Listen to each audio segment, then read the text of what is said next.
বিসমিল্লাহির রহমানির রহিম। আসসালামু আলাইকুম। আমি জাকিয়া সুলতানা, দেখছেন জাকিয়াজ কিচেন। আজ আমি আপনাদের সঙ্গে ঈদ স্পেশাল একটি রেসিপি শেয়ার করব। জি দর্শক, রেসিপিটা হচ্ছে বিফ ভিন্ডালু। আসুন এটি বানাতে কি কি উপকরণ লাগছে আপনাদের বলে দিই।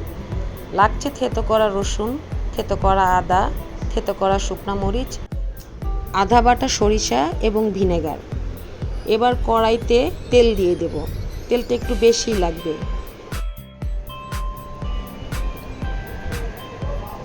প্রথমেই দিয়ে দিচ্ছি থেতো করা রসুন 1 কাপ পরিমাণ।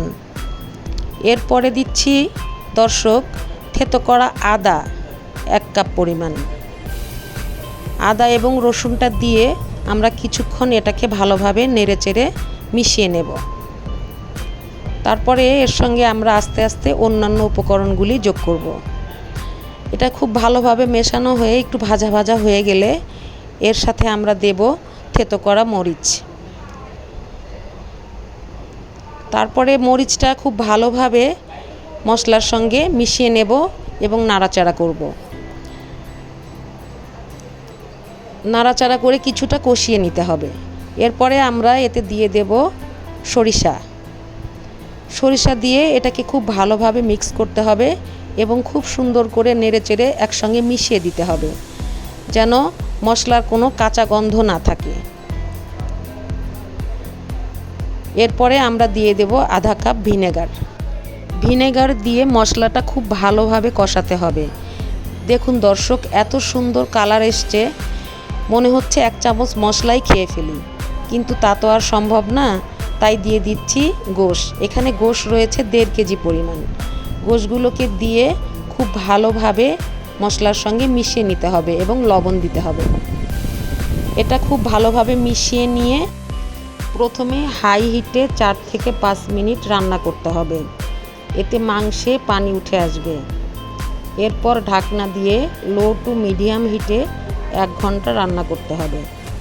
মাঝে মাঝে ঢাকনা তুলে নেড়ে দিতে হবে যাতে নিচে লেগে না যায়।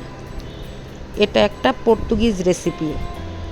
আপনারা হয়তো খেয়াল করেছেন এই রান্নাটাতে কোনো পেঁয়াজ ব্যবহার করা হয়নি, কোনো গুঁড়ো মশলাও ব্যবহার করা হয়নি। রান্নাটি করতে তেমন কোনো ঝামেলা নেই। এই ঈদে অনায়াসে এই রান্নাটা করা যাবে।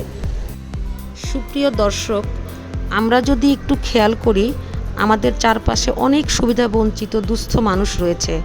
আসুন এই ঈদে আমরা সবাই মিলে তাদের দিকে সহযোগিতার হাত বাড়িয়ে দিই এবং ঈদের আনন্দ ভাগ করে নিয়ে সবাই মিলে ঈদের আনন্দ ভাগাভাগি করে নেওয়াটার মধ্যে রয়েছে আসল আনন্দ। আপনাদের সাথে কথা বলতে বলতে রান্নাটা অনেকখানি হয়ে এসছে।